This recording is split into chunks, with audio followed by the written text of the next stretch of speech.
Bon retour sur ce plateau de libre expression de ce dimanche 4 mai 2025. Nous vous le disions en début de ce programme, on devait marquer un arrêt pour parler de ce qu'il faut dorénavant appeler le groupe de Douala. Il s'agit de certains acteurs politiques au Cameroun qui ont décidé de se mettre ensemble pour avoir une posture commune lors de l'élection présidentielle d'octobre 2025 au Cameroun. Je voudrais d'abord lire cette déclaration de ce groupe de Douala pour être sûr que nous sommes au même niveau d'information. Déclaration, le groupe de Douala ira jusqu'au bout de son objectif, chers compatriotes. Le groupe de Douala, mis en commun d'organisations de l'opposition, héritière de l'Union pour le changement et de la société civile, vous a annoncé fin janvier dernier qu'il lançait une initiative pour présenter une candidature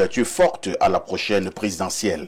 Face à l'immense volonté du peuple d'établir enfin un gouvernement soucieux de ses intérêts et la dispersion des forces représentantes de cette aspiration, notre but a été clairement exprimé, rassembler le plus largement possible autour d'un accord minimal et d'un candidat, les aspirations du plus grand nombre de nos compatriotes. Après 3 mois de consultation, nous sommes heureux de vous annoncer les premiers résultats de notre travail auprès de certains candidats à la candidature. 1. Le candidat adoubé par le parti Univers, Akere Tabeng Mouna, a chaleureusement reçu notre proposition. Selon lui, la candidature de grand rassemblement, tout en étant souhaitable, doit obligatoirement s'inscrire dans une logique de transition. 2. Monsieur Cabral Libi, qui se prépare pour le compte du PCRN, s'est dit ouvert à une logique de plateforme. 3. Joshua aussi du SDF a estimé que cette démarche survient dans un contexte où les équipes du SDF sont déjà mobilisées pour préparer sa participation à la présidentielle comme candidat de ce parti. Sans rejeter le consensus, il a souligné qu'une nouvelle proposition pourrait perturber les préparatifs internes de son parti. 4. Pour le compte de l'UDC, Hermine Patricia Tomaino Ndamjoya a approuvé la logique de mise en commun des forces. Elle estime pareillement le contenu devrait être discuté d'ores et déjà. Madame Ndamjoya en appelle à une organisation commune pour contrôler les procédures du jour du vote. 3. Maurice Kamto, président du MRC, a quant à lui clairement admis que notre démarche est juste et conforme aux besoins actuels de l'environnement politique. Aussi s'est-il déclaré disponible pour rentrer en discussion bien au-delà de son parti afin de déterminer ensemble les conditions et exigences d'une telle candidature ainsi que son porte-flambeau. Chers compatriotes, comme nous vous l'avons indiqué dès le départ, nous estimons que les intérêts du pays doivent nous guider et décider de nos choix. Aussi, malgré des incidents de parcours, n'avons-nous pas hésité à continuer notre conversation avec des opposants, des concitoyens dont ceux qui sont cités ici ne représentent qu'une partie. Nous vous remercions des soutiens que nombre d'entre vous apportent à notre démarche. Nous vous encourageons à en propulser et en populariser la logique, à formuler vos critiques et suggestions tout en préparant l'échéance d'octobre 2025 par des inscriptions systématiques sur les listes électorales.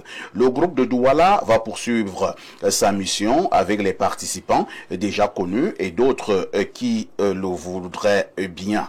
Encore une fois, nous disons que le succès du combat pour le changement dépend de la clarté et de la popularité du programme de renversement du RDPC, de l'inclusion qui caractérisera notre effort, gage du poids que vous mettrez dans la balance pour qu'enfin notre pays change pour le bien de la majorité. Fait à Yaoundé le vendredi 2 mai 2025 pour le groupe de Douala, Cyril Sambaka et Anissé Ekane. Voilà, j'ai voulu lire toute cette déclaration, comme je le disais tout à l'heure, pour que nous soyons au même niveau de compréhension. Je vais d'abord passer la parole à Abel Elimilobé. Première question, Abel Elimilobé. Avez-vous été approché par ce groupe de Douala? J'ai été celui qui est parti de chez lui, donc je suis parti de chez moi. Et je suis allé voir un jour Sambaka chez lui, bref, dans son bureau. Et je lui ai fait la proposition qu'il est important que nous ne restions pas les bras croisés, nous qui ne sommes pas candidats, et qu'il fallait faire quelque chose pour rapprocher les différentes candidatures à l'effet d'obtenir une candidature de consensus. Et nous avons convenu de nous retrouver. Je suis allé, j'ai appelé Anissé Ekane. Je lui ai parlé. Nous avons organisé une réunion. Cela signifie donc que vous êtes initiateur. C'est moi qui ai organisé la réunion chez Sambaka. Je suis allé voir Henriette Ekwe.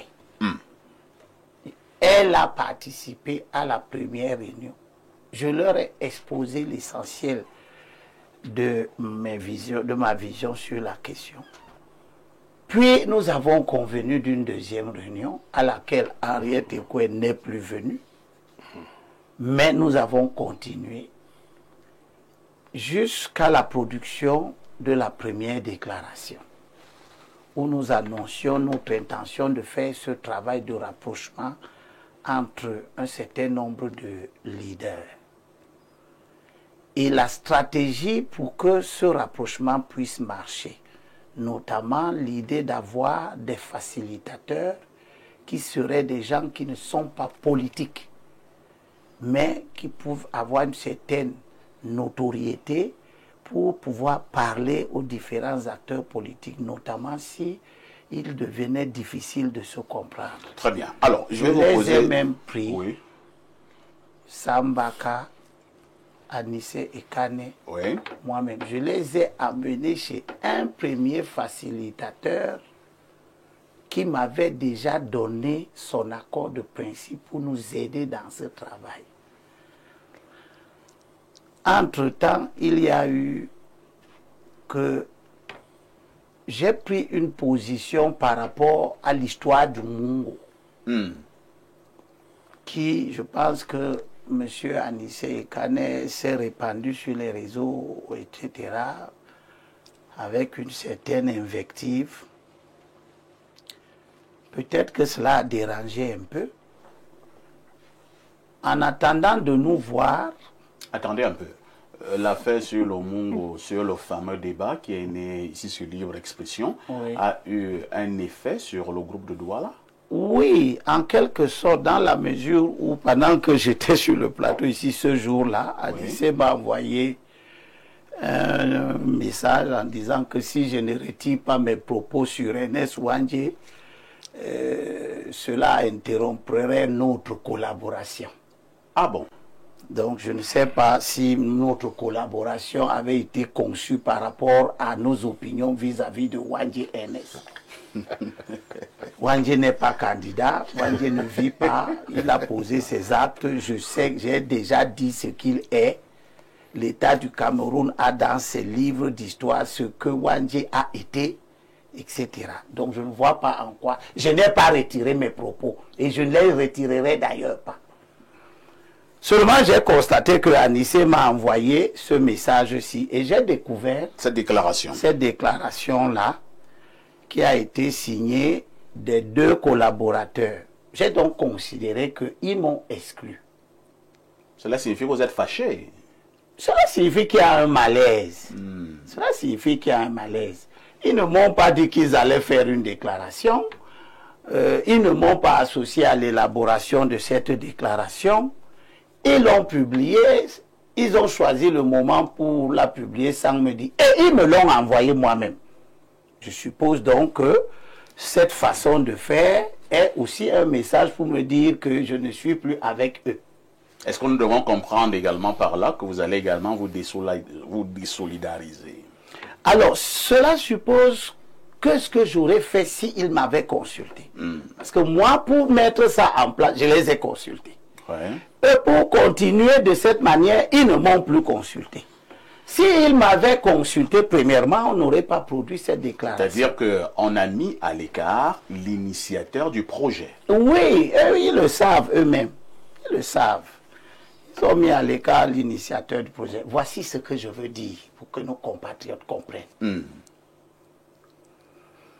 C'est depuis de nombreuses années que je me bats seul pour convaincre la classe politique que la stratégie qui peut nous permettre d'évincer le régime, c'est une stratégie d'union.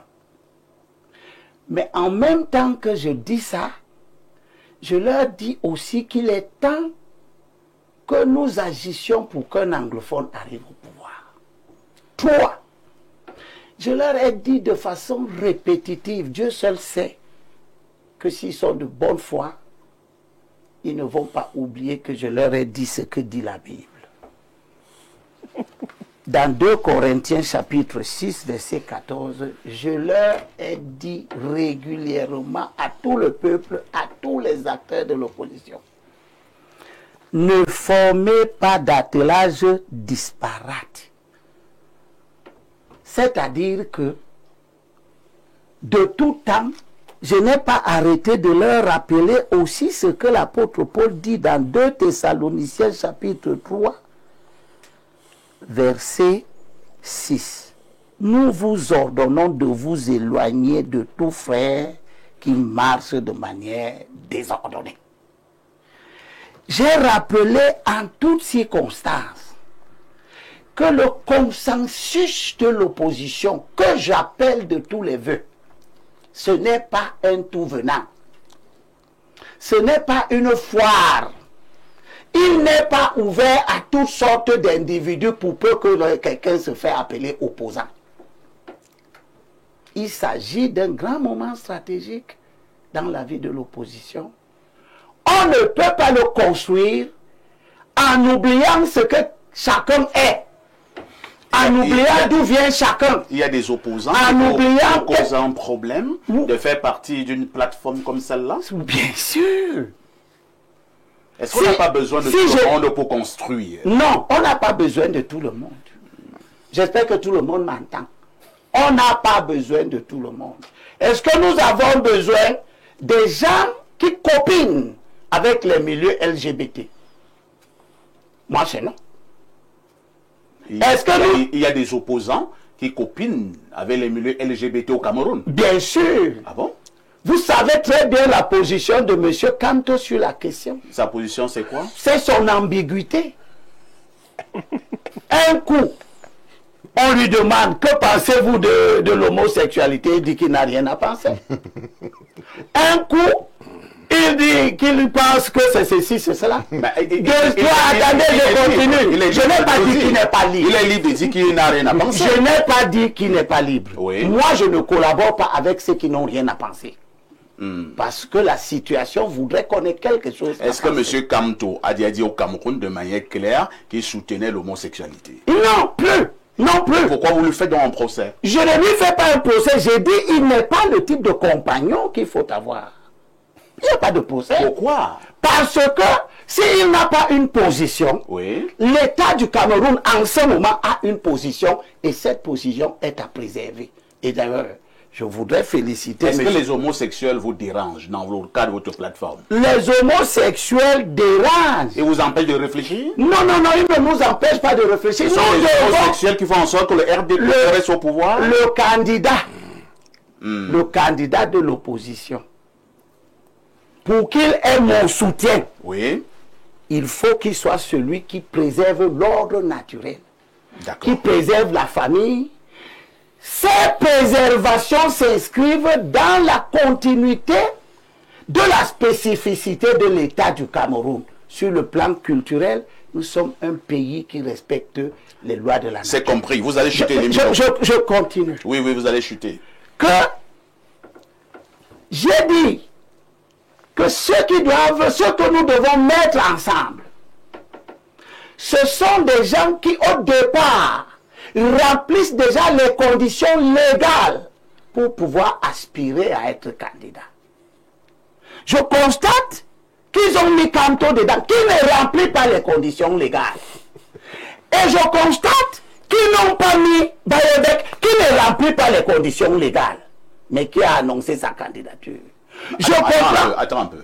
Comment Kamto ne remplit pas les conditions légales pour être candidat? Oui, il ne peut pas être investi par son parti. Oui, mais il peut être investi comme candidat indépendant. Je n'ai pas dit le contraire. Vous dites qu'il ne remplit pas les conditions légales. Oui. Voilà. S'il n'est pas investi par le MRC, il peut être investi en tant que Maurice Kamto. Laissez-moi continuer. Nous sommes d'abord d'accord, Elimbi Lobé. Non, on n'est même pas d'accord, mais laissez-moi continuer, vous comprendrez la différence. Quand je prends Akeremouna, c'est quelqu'un qu'un parti susceptible d'investir a déjà choisi. Quand je prends Madame Tomaïnou, c'est le président d'un parti susceptible d'investir. Si Madame Tomaïnou advenait à être notre candidat, on ne cherche pas son investiture. Son parti l'investit. Joshua aussi est le chef d'un parti qui est susceptible d'investir. Si nous obtenons un consensus autour de sa personne, il se lève et il s'investit. Monsieur Elimbi Lobé, on vous comprend très bien. Mais je termine, donc vous l'avez bien compris. La question est celle-ci. On sait que si Joshua veut être candidat pour le compte du SDM, il n'y a aucun problème. Madame Tomaïno pour l'UDC, il n'y a aucun problème. Je suis d'accord. Mais entre-temps, on peut aussi présenter des grandes figures politiques dans un État. Même si Kamto ne peut pas être investi par le MRC, mais Kamto peut être investi en tant que Kamto et peut être porté par une classe politique d'opposants comme celle-là. Je continue donc. Non, répondez d'abord vrai ou faux. Je continue simplement pour que tu voilà, vous ne voulez pas répondre. Non, je réponds à ta. J'ai même déjà répondu. C'est toi qui veux simplement compliquer ça. Mon consensus que je pêche, j'ai dit qu'il n'est pas un tout venant. Je ne m'adresse pas à tout le monde. Je ne m'adresse pas à ceux qui ont œuvré pour que la Constitution soit modifiée, qui ont soutenu cela en 2008. Je les classe parmi des gens inexcusables. Elimbi Lobé, est-ce que ça, ce n'est pas du passé? Non, pas du tout. Non, pas du tout, justement. Nous venons de faire On a modifié la Constitution, oui, elle a été faite. Entre-temps, les grands enjeux sont devant nous. Que faisons-nous? Nous restons simplement à la modification de la Constitution de 2008. Vous posez une question pertinente. Des grands enjeux sont devant nous. Que faisons-nous? Oui. Eh bien, nous nous attaquons avec ceux qui ont le mérite. Nous ne sommes pas obligés, comme nous venons de faire la réflexion sur Oligui Nguema, de prendre des gens susceptibles de provoquer la reproduction du système. Est-ce que vous n'êtes pas dans la rancune, Elimbi Lobé? Je suis même très rancunier dès lors qu'il s'agit... C'est un atout politique? Oui, dès lors qu'il s'agit de préserver les acquis de la lutte de 90. C'est compris. Je termine alors pour que tu comprennes. Vous voulez terminer depuis 15 minutes? Oui, non, c'est toi qui m'interromps. Terminons alors. Le consensus, nous n'allons pas le faire avec des acteurs à la moralité douteuse. Et publiquement, vous l'avez dit. Parce que quoi? Parce que nous combattons ce régime pour ses faiblesses sur le plan d'ordre moral. Nous n'allons pas nous asseoir avec quelqu'un qui a pour bilan d'avoir levé des fonds pour le supposé intérêt général et qui a pour bilan d'avoir distrait ces fonds-là. Alors que notre axe central de lutte, c'est la lutte contre la corruption. C'est compris. Donc tout le monde n'est pas bienvenu. Vous allez revenir. Et il me semble donc que, on vous a compris. Il me semble donc que ceux qui ont décidé de ramener le groupe de Douala à leurs deux personnes sont ceux qui ont la capacité à accepter, à faire les compromissions qui voudraient que des acteurs d'une telle dangerosité viennent participer à un travail qui ne les concerne en rien. Vous soupçonnez Sambaka et Anissé Kane d'être dans des compromissions avec des leaders de l'opposition. J'annonce donc que oui, je préfère être seul que d'être mal accompagné. Vous sortez donc de ce groupe de Douala? Non, je ne suis pas sorti. On m'a mis hors du sujet. On vous a enlevé. Voilà. Professeur Owanangini, quand vous suivez ce que Limbi Lobe vient de donner là comme déroulement, est-ce que vous ne vous dites pas que nous ne sommes pas sortis de l'auberge? À chaque fois qu'on a voulu mettre sur pied ce genre de plateforme, du côté de l'opposition au Cameroun, et il y a toujours eu ces malentendus, il y a toujours eu entre guillemets ces quiproquos, il y a toujours eu ces soupçons, et donc le groupe de Douala, mort-né? Je ne sais pas si le groupe de Douala est mort-né. Ce qui se voit, c'est qu'il y a de grosses divergences sur la manière d'aller vers ce qui est recherché, c'est-à-dire une candidature de consensus.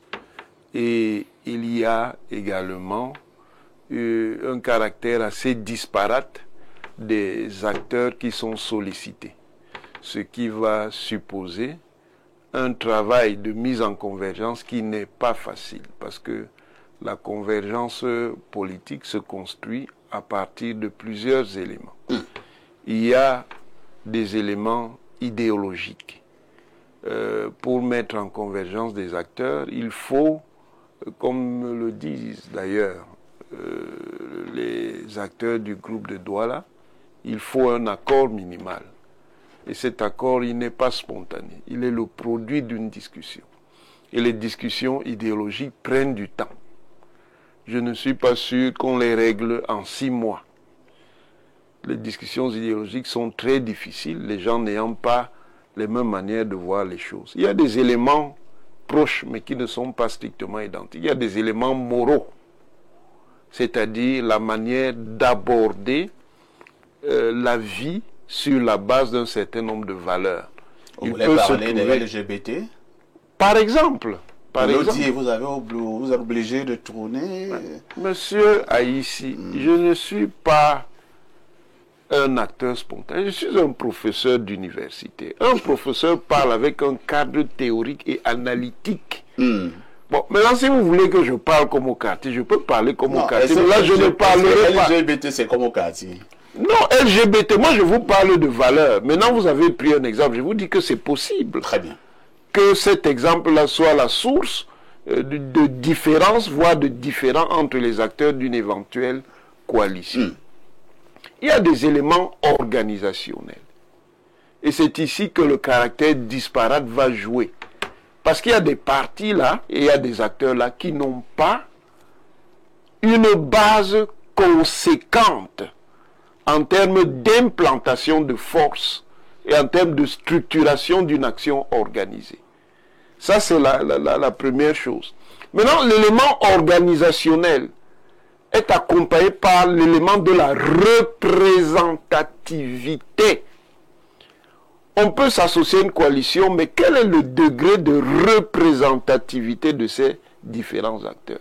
Si vous prenez par exemple le MRC, qui s'est lui-même autoproclamé grand champion politique du pays, qui exerce une présidence virtuelle sur les réseaux sociaux, mais qui n'a aucune représentation politique institutionnelle. Vous croyez que lui permettre de discuter avec des forces qui ont des représentants dans les conseils municipaux, dans les conseils régionaux, à l'Assemblée nationale, au Sénat, ça va être facile? Pas du tout. Vous croyez que dans le cadre de ce consensus du groupe de Douala, qui trouve déjà des initiatives qui ont été lancées, comme l'initiative de l'APC, qui en fait est définie essentiellement autour de M. Kamto, comme l'initiative de l'ATP, qui elle-même a déjà rencontré des limites, ça va être évident? Ce n'est pas évident du tout. Donc, ça va être très très difficile pour le groupe de Douala d'opérer, et essentiellement à partir du facteur temps. Il est déjà assez tard. Merci.